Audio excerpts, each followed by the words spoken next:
Bioquímica da água para você nunca mais errar nenhuma questão no Enem em apenas 5 minutos. Então, já vem comigo aqui para eu te apresentar as principais características que você não pode esquecer quando você está estudando a parte de bioquímica inorgânica, estudando a molécula de água, que é a molécula que proporciona a vida, e você precisa entender por que ela proporciona a vida e saber aplicar isso numa questão. Então, agora, se você nunca entendeu as características da água, você vai sair desse vídeo com esse entendimento. Então, olha só, 3 pilares são muito importantes para você entender sobre a parte de água dentro da bioquímica. Quais são esses 3 pilares? Você precisa entender a molécula, você precisa entender as suas características e você precisa entender as suas propriedades. Uma está diretamente relacionada à outra. Conhecer a molécula vai te permitir um conhecimento das características, porque essas características derivam da estrutura da molécula. E conhecer a característica da molécula vai permitir você perceber as propriedades que acabam sendo derivadas dela. Então, olha só, quando a gente pensa na molécula de água, a gente lembra do famoso H2O. H2O, dois átomos de hidrogênio e um átomo de oxigênio.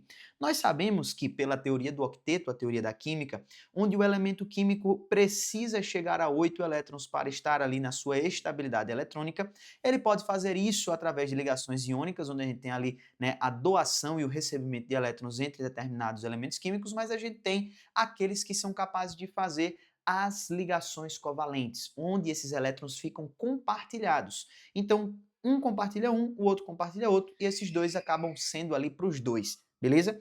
Esse tipo de ligação é o que a gente encontra na molécula de água. O oxigênio vai fazer uma ligação covalente com um átomo de hidrogênio e vai fazer outra ligação covalente com outro átomo de hidrogênio. Assim, os hidrogênios ficam estabilizados, porque para estarem estáveis eletronicamente, eles precisam alcançar o estágio, né, do gás hélio, que seria ali com 2 elétrons, e o oxigênio fica aí agora com 8 elétrons no total, contando os compartilhados, beleza? Então ele tem 2 pares aqui em cima, um elétron compartilhado por si e outro aqui compartilhado pelos hidrogênios. Então, na totalidade, a gente encontra agora 8 elétrons aí compartilhados, beleza? Com base nessa referência, o que é que a gente pode perceber, tá? Que existem 2 pares de elétrons do oxigênio aí que não estão participando da ligação. Esses pares, eles vão sofrer uma ação repulsora sobre os outros pares de elétrons, porque negativo repele negativo, né? Então o elétron vai acabar repelindo o outro. E isso vai favorecer com que exista uma angulação na estrutura da molécula. Essa angulação favorece a formação realmente de um ângulo específico aqui na estrutura da molécula, fazendo com que ela apresente agora uma característica que pode ser definida como uma geometria angular. Então, esta geometria está diretamente relacionada, né, como característica à composição da molécula por causa daqueles pares de elétrons não ligantes que exercem essa pressão repulsiva sobre as ligações covalentes ali, tá bom? Esse é o principal ponto para a formação geométrica desta estrutura. Além disso, o que é que a gente pode visualizar? Nós podemos visualizar uma característica, tá, da propriedade da tabela periódica que é chamada de eletronegatividade, tá certo? A eletronegatividade, ela vai estar relacionada com o quê? Ela vai estar relacionada com a atração de elétrons de forma mais eficiente ou menos eficiente. Então, nesse quesito, o oxigênio vai ser um átomo mais eletronegativo do que o hidrogênio. Consequentemente, ele vai puxar os elétrons mais para perto de si. Consequentemente, essa atração dos elétrons para a região mais próxima do oxigênio vai tornar essa região parcialmente negativa, ao passo que as regiões próximas ao hidrogênio, pela ausência desses elétrons que estão mais próximos ali para o lado do oxigênio, vai ficar parcialmente positiva. Isso cria uma diferença de carga dentro da própria molécula, que faz com que ela agora tenha um caráter, por causa disso aqui, ó, um caráter polar. Então eu vou ter ali uma molécula que apresenta uma certa polaridade, essa diferença de cargas. Então perceba que as características estão diretamente relacionadas com as características e a composição da molécula, beleza? E aí, quando a gente entende a polaridade e a geometria da água, nós vamos perceber que ela tem a capacidade de se relacionar com outros componentes que tenham características semelhantes, especialmente a característica da polaridade, favorecendo um meio reacional, onde a água pode interagir com outras moléculas que também apresentam polaridade. Esse relacionamento com o semelhante vai favorecer a sua principal característica, que é a de solvente universal. Ele consegue dissolver outras moléculas polares através desse relacionamento direto, beleza? Então, isso daqui é uma caracterização muito importante.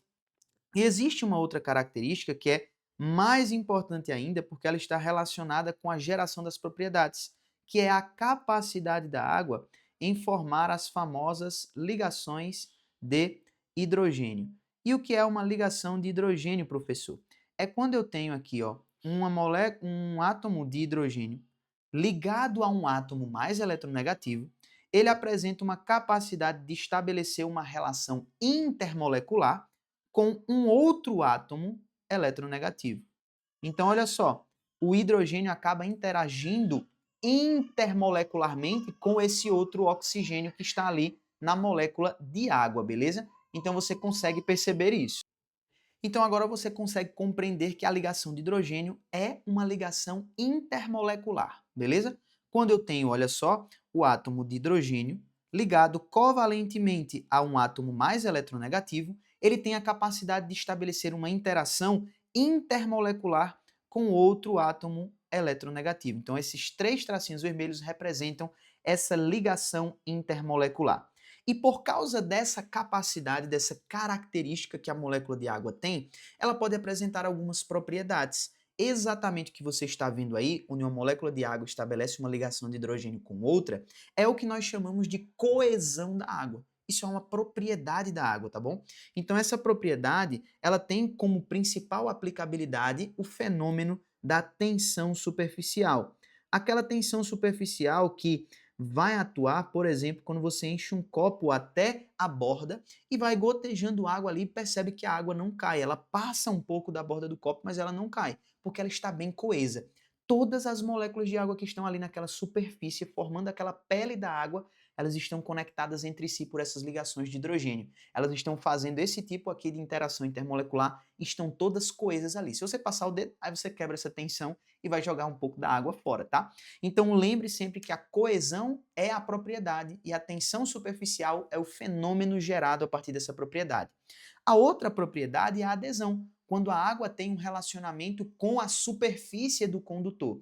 Quando você derrama água numa mesa, você percebe que apesar da estrutura plana, essa água continua caminhando por aí, ela vai se espalhando. Por quê? Porque as suas moléculas estão interagindo com as moléculas da mesa e puxando as outras moléculas que estão coesas com ela.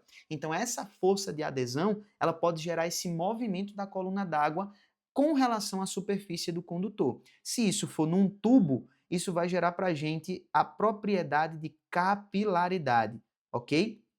Que é aquela propriedade que afirma que quanto mais fino o tubo, mais alta sobe a coluna de água, porque a força, tá certo, das ligações de hidrogênio com a parede do tubo condutor vão ser mais eficientes, mais intensas, tá bom? A propriedade coligativa, ela está diretamente relacionada com a característica de solvente universal, que é quando a água ela apresenta a dissolução, né, de alguns solutos e isso altera as propriedades básicas dela. Então, por exemplo, quando eu dissolvo algum soluto na água, eu posso alterar o seu ponto de fusão, o ponto de ebulição. Como, por exemplo, quando você joga sal na neve, o gelo acaba derretendo. Você já viu gente fazendo isso lá naqueles países que têm nevascas terríveis. Então, o que é que eles estão fazendo? Ao dissolver o sal na neve, eles estão baixando o ponto de fusão, que vai se tornar ainda menor do que 0 graus. Então, vai dificultar a formação do gelo, tá? A mesma coisa pode acontecer, por exemplo, quando a gente adiciona sal na água e bota ela para ferver. Ela vai demorar um pouco mais. Então, deixa para colocar o sal depois que ela já ferveu, beleza? Então, essas propriedades que são alteradas pela presença de um soluto ou não, elas são denominadas de propriedades coligativas. E a mais importante que a gente tem a nível de conteúdos e questões de biologia é a propriedade da pressão osmótica. Então, é quando eu adiciono solutos na minha água e isso altera o trânsito dessa água, tá? Através de uma membrana semipermeável, por exemplo. Então a gente vai estar falando aqui da osmose, que é muito cobrada dentro do conceito de biologia celular das membranas plasmáticas, tá bom? Então isso daqui é muito importante para você não perder de vista, tranquilo? Então, olha só, esses 3 pilares vão te fazer resolver toda e qualquer questão sobre água que possa aparecer no Enem. E se estudar dessa forma, com os pilares que são diretamente cobrados lá, facilita e faz sentido para você, eu quero deixar aqui um presente aqui embaixo para você, 15 dias de graça da plataforma de biologia da mentoria, a M Academy, de graça para você, sem passar cartão, sem nada. É só digitar aí, resgatar o seu acesso e começar a assistir. Você pode sair dessa aulinha aqui e ir lá assistir o meu módulo de bioquímica inteiro, com listas, simulados e com resoluções e aulas para você acompanhar. Então resgata esse presente e depois você me agradece, tá bom? Eu fico por aqui e a gente se vê no próximo vídeo. Valeu!